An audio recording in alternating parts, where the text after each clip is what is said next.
pesquisadores da Universidade Estatal da Carolina do Norte estão trazendo uma ideia bastante interessante em relação ao surgimento de elementos químicos bastante pesados. E a ideia deles é que, no processo que começa a surgir os primeiros sistemas estelares logo após a nucleossíntese, talvez fosse possível com que ocorresse um processo chamado de processo R. R de rápido. Esse processo ele se baseia no seguinte fato: as estrelas produziriam determinados elementos químicos que são um tanto quanto leves e, através de um processo de absorção de nêutrons, a massa desse núcleo ficaria maior. E com o processo do decaimento beta, ou seja, quando nós temos ali um nêutron no núcleo do átomo sendo convertido para próton, o número atômico desses elementos químicos começaria a aumentar. Então o processo R seria algo fundamental para o surgimento de novos elementos químicos no universo. E a ideia é que teríamos ali o surgimento de alguns elementos químicos que são só produzidos laboratorialmente. São aqueles que possuem massa acima de 260 U. E aí que nós temos que começar então a entender qual é o limite disso na natureza. Basicamente, o elemento químico natural que possui maior massa, ele possui 238 U, que é o urânio, de número atômico igual a 92.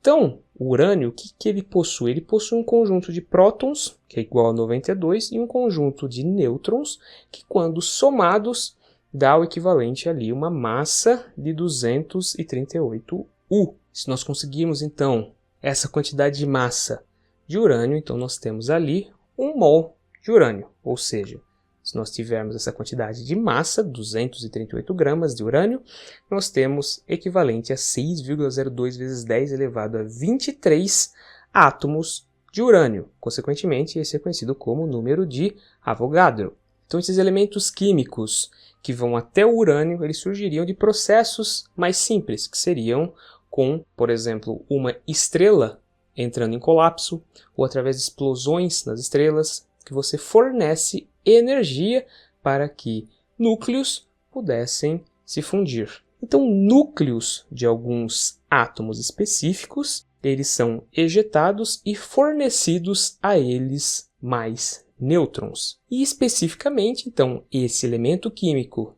que passava pelo processo R, ou seja, absorvia nêutrons no seu núcleo, era o ferro. E o ferro, ele é um elemento químico bastante importante para o surgimento de estrelas. Quando pensamos na nucleossíntese, nós pensamos em elementos bastante leves, ou seja, hidrogênio, hélio, lítio. São elementos que possuem um próton, 2 prótons, 3 prótons e alguns nêutrons. Então, a massa deles é relativamente pequena. Mas conforme vão sendo adicionados novos prótons e nêutrons, a massa vai aumentando, até que chega no ferro. E qual o problema do ferro? O ferro ele é um limitante. Pelo seguinte fato: quando você tem até o elemento 25, ocorrendo a fusão nuclear, ou seja, juntando um núcleo com outro núcleo de elementos que possuem massa não muito grande, você tem a fusão e, consequentemente, a liberação de energia.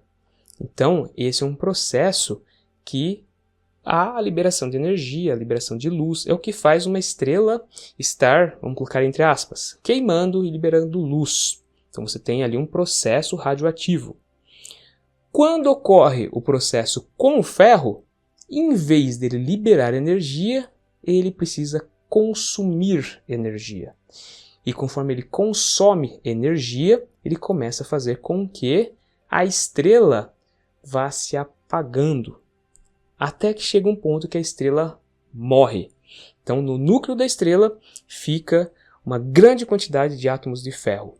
E no processo onde ela morre, que ela vai se tornar uma supernova, ela implode e libera toda a sua massa para o universo. Consequentemente, a liberação dessa massa para o universo faz com que o núcleo de ferro se espalhe.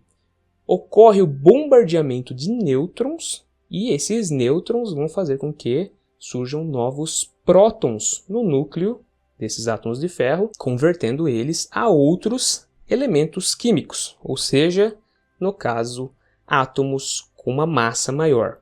Mas esses eventos que ocorreram no início do universo demonstram ser muito extremos, que chega ao ponto de fazer com que esses átomos de ferro, no processo R, recebam uma quantidade muito grande de nêutrons e, consequentemente, eles vão fazer com que ocorra o decaimento desses nêutrons, o surgimento de mais prótons e, dessa forma, então, a transmutação para elementos muito, muito mais pesados. Obviamente, quando ocorre o processo de formação das supernovas, esse material, como ferro, que é liberado para o universo, ele vai aos poucos absorvendo nêutrons, formando outros elementos químicos através do processo R e do decaimento radioativo, mas esses elementos não ficam simplesmente flutuando no universo. Eles vão servir para a formação, por exemplo, de planetas ou de outros corpos celestes, como podem ser alguns cometas e outras estrelas também. Então, pode ocorrer ali a formação de alguns sistemas, no caso, baseados na formação dessa supernova. Ou seja, todos os elementos químicos que nós temos na Terra, um dia surgiram de um processo da implosão de uma supernova. E, obviamente, o que sabemos é que, até o urânio, esse processo é um processo natural. Você tem ali a formação de um núcleo com 92 prótons, levando então a uma estrutura que possui 238 U de massa atômica. Só que em sistemas mais antigos, provavelmente formou-se esses átomos mais pesados, ou seja, elementos químicos que não são hoje naturais, mas que naquele período da nucleossíntese e da formação dos sistemas estelares eram comuns. Obviamente, eles não se encontram hoje no universo, pelo seguinte fato: assim como ocorre o processo de decaimento beta, ou seja, de um nêutron passando para um próton, também ocorre a fusão nuclear.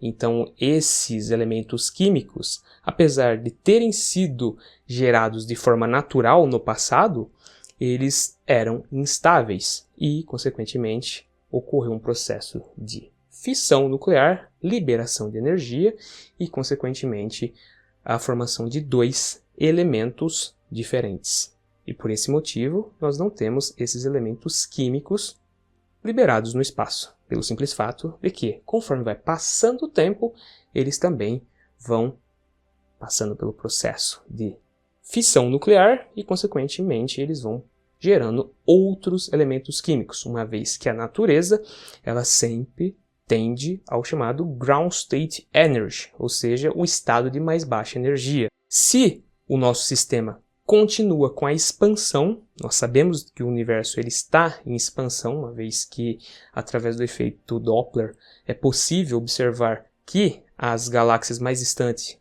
possuem uma cor avermelhada e galáxias que se deslocam na nossa direção possuem cores mais azuladas, a gente consegue ver que o universo está expandindo e, consequentemente, nós temos mais galáxias avermelhadas, ou seja, estão acelerando para regiões mais longe da nossa perspectiva, do nosso ponto de vista, que é a região do nosso planeta Terra na Via Láctea.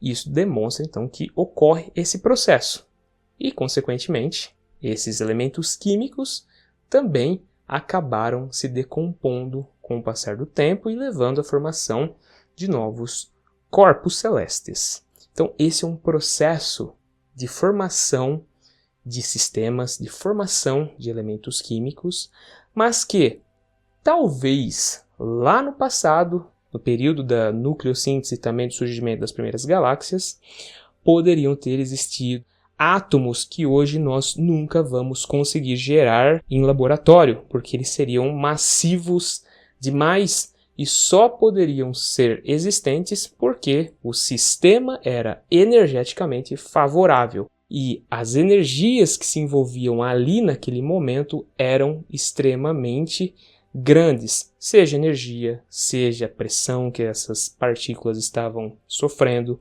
seja a possibilidade de fazer com que o encapsulamento do núcleo se mantesse mais estável. Então ali você tem um processo que garantia isso. Até mesmo o simples fato de que, alguns bilhões de anos atrás, o espaço ainda não era tão grande quanto é agora. Então isso talvez favorecia a presença desses átomos mais massivos.